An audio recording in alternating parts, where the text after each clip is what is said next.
The siege of Naxos was a failed attempt by the Milesian tyrant Aristagoras, operating with support from, and in the name of the Persian Empire of Darius the Great, to conquer the island of Naxos. It was the opening act of the Greco-Persian Wars, which would ultimately last for 50 years. Aristagoras had been approached by exiled Naxian aristocrats, who were seeking to return to their island. Seeing an opportunity to bolster his position in Miletus, Aristagoras sought the help of his overlord, the Persian king Darius the Great, and the locals of Artaphonus to conquer Naxos. Consenting to the expedition, the Persians assembled a force of 200 triremes under the command of Megabates. The expedition quickly descended into a debacle. Aristagoras and Megabates quarreled on the journey to Naxos, and someone informed the Naxians of the imminent arrival of the force.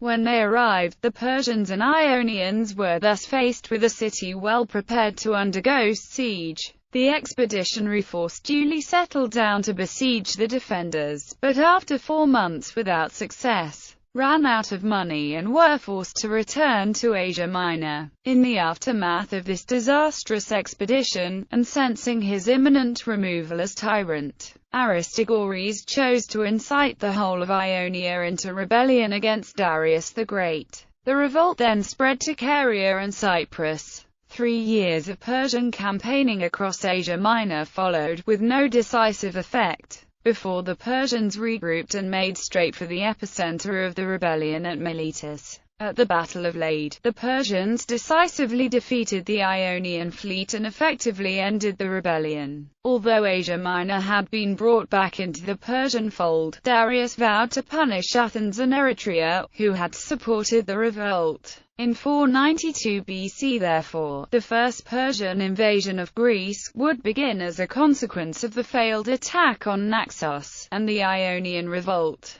Background: in the Greek Dark Ages that followed the collapse of the Mycenaean civilization, significant numbers of Greeks had emigrated to Asia Minor and settled there. These settlers were from 3 tribal groups: the Aeolians, Dorians and Ionians. The Ionians had settled about the coasts of Lydia and Caria, founding the 12 cities which made up Ionia. These cities were Miletus, Myus and Priene in Caria, Ephesus, Colophon, Lepidos, Teos, Clazomenare, Phasia and Erythrae in Lydia, and the islands of Samos and Chios. The cities of Ionia had remained independent until they were conquered by the famous Lydian king Croesus, in around 560 BC. The Ionian cities then remained under Lydian rule until Lydia was in turn conquered by the nascent Achaemenid Empire of Cyrus the Great. The Persians found the Ionians difficult to rule. Elsewhere in the empire, Cyrus was able to identify elite native groups to help him rule his new subjects, such as the priesthood of Judea. No such group existed in Greek cities at this time. While there was usually an aristocracy, this was inevitably divided into feuding factions. The Persians thus settled for the sponsoring a tyrant in each Ionian city, even though this drew them into the Ionians' internal conflicts. Furthermore, a tyrant might develop an independent streak, and have to be replaced. The tyrants themselves faced a difficult task: they had to deflect the worst of their fellow citizens' hatred, while staying in the favor of the Persians. About 40 years after the Persian conquest of Ionia, and in the reign of the 4th Persian king, Darius the Great, the stand-in Milesian tyrant Aristagoras found himself in this familiar predicament. Aristagoras' uncle Hysterius had accompanied Darius on campaign in 513 BC, and when offered a reward, had asked for part of the conquered Thracian territory. Although this was granted, Hysterius' ambition alarmed Darius' advisors, and Hysterius was thus further rewarded by being compelled to remain in Susa as Darius' royal table companion. Taking over from Hysterius, Aristagoras was faced with bubbling discontent in Miletus. Indeed, this period in Greek history is remarkable for the social and political upheaval in many Greek cities. particularly the establishment of the first democracy in Athens. The island of Naxos, part of the Cyclades group in the Aegean Sea, was also in this period affected by political turmoil. Naxos had been ruled by the tyrant Lygdamus, a protege of the Athenian tyrant Pisistratus, until around 524 BC, when he was overthrown by the Spartans. After this, a native aristocracy seems to have flourished, and Naxos became one of the most prosperous and powerful of the Aegean islands. Despite its success, Naxos was not immune to class tensions and internal strife, and shortly before 500 BC, the population seized power, expelling the aristocrats and establishing a democracy. In 500 BC, Aristagoras was approached by some of the exiles from Naxos, who asked him to help restore them to the control of the island. Seeing an opportunity to strengthen his position in Miletus by conquering Naxos, Aristagoras approached the satrap of Lydia, Artaphernes, with a proposal. If Artaphernes provided an army, Aristagoras would conquer the island in Darius's name, and he would then give Artaphernes a share of the spoils to cover the cost of raising the army. Furthermore, Aristagoras suggested that once Naxos fell, the other Cyclades would also quickly follow,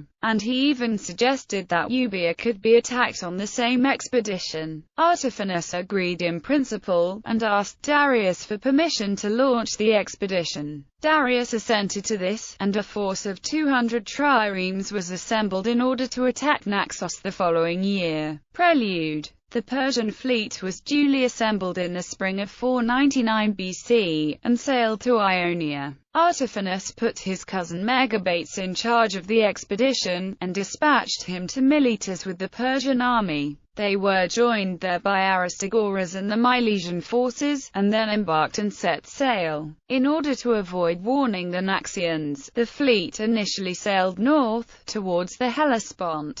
But when they arrived at Chios they doubled back and headed south for Naxos. Herodotus recounts that Megabates made inspections of the ships, and came across one ship from Mindus which had not posted any sentries. Megabates ordered his guard to find the captain of the ship, Silax, and then had the captain thrust into one of the ship's oar holes with his head outside and his body inside the ship. News reached Aristagoras of the treatment of his friend, and he went to Megabates and asked him to reconsider his decision. When Megabates refused to grant Aristagoras's wishes, Aristagoras simply cut the captain loose himself. Predictably, Megabates was furious with Aristagoras, who in turn retorted, "But you, what have you to do with these matters? Did not Artaphernes send you to obey me and to sail wherever I bid you? Why are you so meddlesome?" According to Herodotus, Megabates was so enraged by this that he sent messengers to the Naxians to warn him of the approach of the Persian force.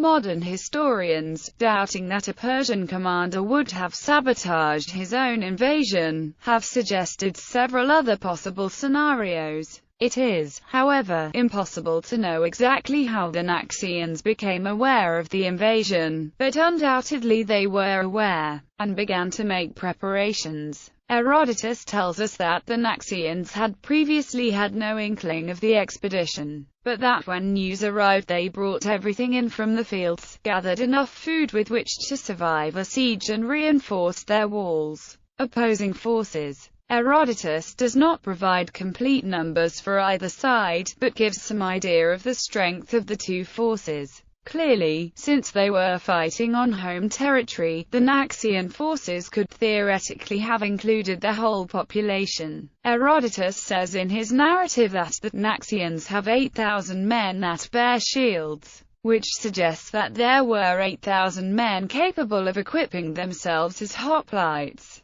These men would have formed a strong backbone to the Naxian resistance. The Persian force was primarily based around 200 triremes. It is not clear whether there were additional transport ships. The standard complement of a trireme was 200 men, including 14 marines. In the second Persian invasion of Greece, each Persian ship had carried 30 extra marines. And this was probably also true in the first invasion, when the whole invasion force was apparently carried in triremes. Furthermore, the Chian ships at the Battle of Lade also carried 40 marines each. This suggests that a trireme could probably carry a maximum of 40 to 45 soldiers. Triremes seem to have been easily destabilized by extra weight. If the Persian force at Naxos was similarly made up, then it would have contained somewhere in the region of 8,000 to 9,000 soldiers. Siege. When the Ionians and Persians arrived at Naxos, they were faced by a well-fortified and supplied city. Herodotus does not explicitly say, but this was presumably the eponymous capital of Naxos. He provides few details of the military actions that ensued, although there is a suggestion that there was an initial assault on the city, which was repelled.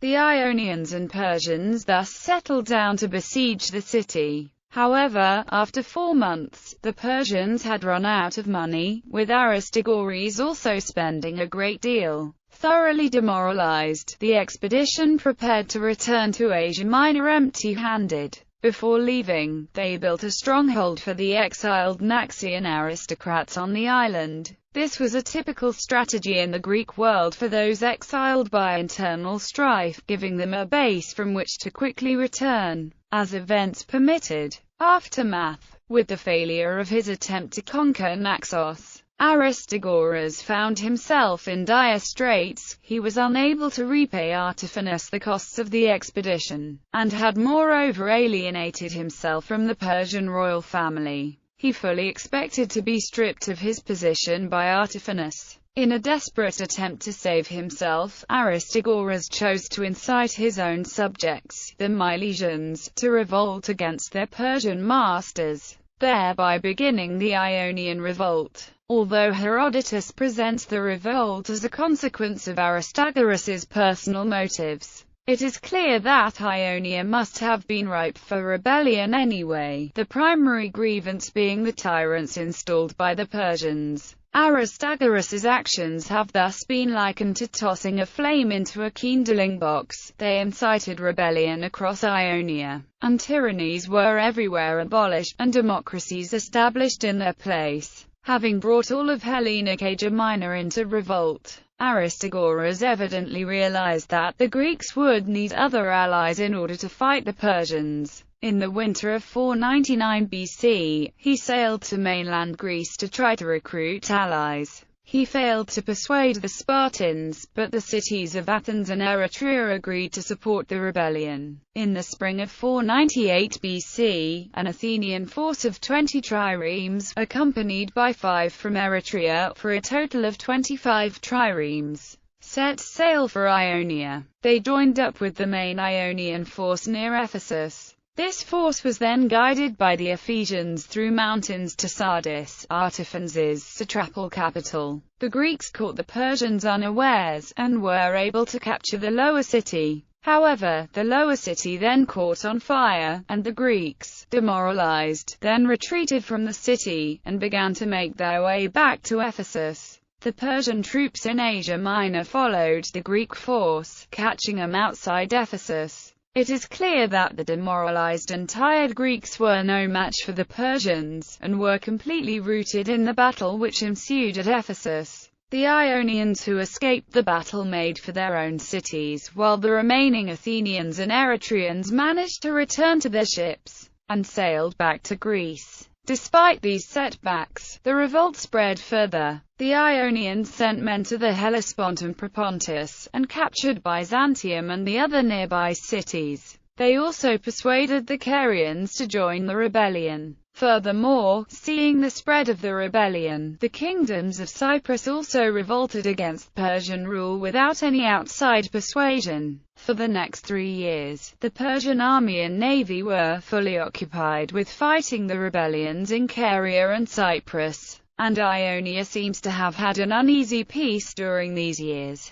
At the height of the Persian counter-offensive, Aristagoras, sensing the untenability of his position, decided to abandon his position as leader of Miletus, and of the revolt, and he left Miletus. Herodotus, who evidently has a rather negative view of him, suggests that Aristagoras simply lost his nerve and fled. By the 6th year of the revolt, the Persian forces had regrouped. The available land forces were gathered into one army, and were accompanied by a fleet supplied by the resubjugated Cypriots, and the Egyptians, Cilicians and Phoenicians. The Persians headed directly to Miletus, paying little attention to other strongholds, presumably intending to tackle the revolt at its center. The Ionians sought to defend Miletus by sea, leaving the defense of Miletus to the Milesians. The Ionian fleet gathered at the island of Lade, off the coast of Miletus. The Persians were uncertain of victory at Lade, so attempted to persuade some of the Ionian contingents to defect.